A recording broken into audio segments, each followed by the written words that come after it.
State law officer, इस कार्यक्रम में मौजूद आदरणीय सुरेश चंद्र जी, रिटायर्ड इंस्पेक्टर, हमारे साथ इस कार्यक्रम में सहभागिता देने हमारे साथ चल करके आए बहुत ही वरिष्ठ व्यापारी आदरणीय भारत ग्रोवर जी, आदरणीय चंदीलाल जी, और इस जलालपुर घोसी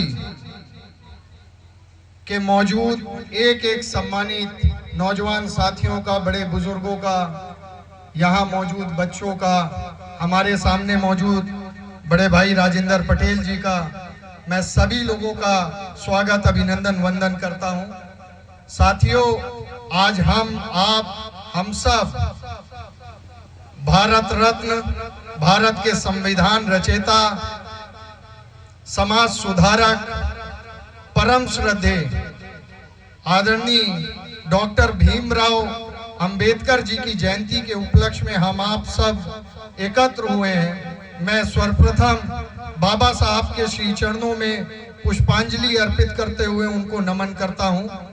साथियों, बाबा साहब डॉक्टर भीमराव अंबेडकर जी ने हमें आपको एक मूल मंत्र दिया था कि अगर किसी मनुष्य को जीवन में आगे बढ़ना है तो वो 3 चीजों पर अमल करे: शिक्षित हो, संगठित हो और संघर्ष करे।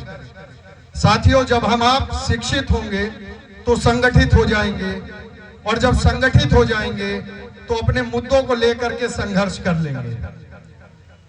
बाबा साहब डॉक्टर भीमराव अंबेडकर जी ने हम लोगों को समता मूलक समाज, समानता और हम सब मनुष्य को एक धागे में पिरोने का काम किया। आज हमें आपको जो हमारा संविधान मिला, ये श्रद्धेय बाबा साहब डॉक्टर भीमराव अंबेडकर जी के विचारों का संविधान है। हमारा हिंदुस्तान आज जो विश्व में इतनी ऊंचाइयों को हासिल कर रहा है, उसमें बहुत बड़ा योगदान श्रद्धेय बाबा साहब डॉक्टर भीमराव अंबेडकर जी का है। हमें आपको जो अपने हक और अधिकार मिले, वो बाबा साहब की देन है। बाबा साहब ने राष्ट्रपति हो या चपरासी की औलाद, सबको शिक्षा एक समान, अगर इसका अधिकार किसी ने हमें आपको दिलाने का काम किया तो श्रद्धेय बाबा साहब डॉक्टर भीमराव अंबेडकर जी ने किया।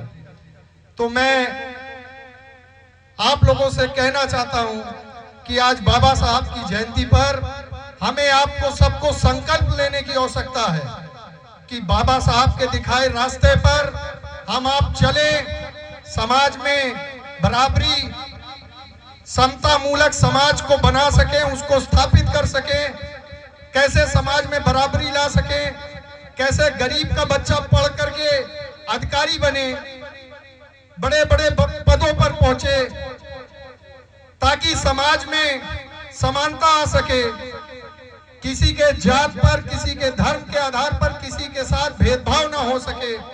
बाबा साहब के सपनों का, भारत का निर्माण हम आप कर सके, इसके लिए हमें आपको सबको संकल्पबद्ध तरीके से बाबा साहब के दिखाए हुए रास्ते पर चलने की आवश्यकता है। आज बाबा साहब की जयंती पर मैं अपने बातों को विराम देने से पहले उनके द्वारा कही हुई एक जो महत्वपूर्ण बात थी वो आप लोगों के समक्ष रखना चाहूंगा। बाबा साहब ने कहा था कि मनुष्य अपने कर्मों से बड़ा होता है, अपने जन्म से बड़ा नहीं होता है। उनके कहने का उद्देश्य ये था कि आप कहाँ पैदा होते हो, आप किस घराने में पैदा होते हो, वो मायने नहीं रखता है। आप कितना संघर्ष करके समाज में आप क्या योगदान दे रहे हो, समाज को सुधारने में आपने क्या काम किया, समाज को बढ़ाने में आपने क्या काम किया, उसके आधार पर आप बड़े और छोटे बनते हो। तो बाबा साहब ने हमें आपको ये अधिकार दिया, बाबा साहब ने हमें आपको वोट का अधिकार दिया, जिस अधिकार से हम आप अपने मनपसंद का नेता, अपने मनपसंद की सरकार बनाते हैं। तो आज बाबा साहब ने जो समता मूलक समाज, जो हमारे हिंदुस्तान की तरक्की उन्नति के लिए जो हमें आपको संविधान दिया और जो उन्होंने मूल मंत्र हमें आपको दिया, उस पे हम आप चल सके, मैं ऐसी आप सब से उम्मीद करता हूं। बाबा साहब के जयंती पर मैं बाबा साहब को नमन करता हूं।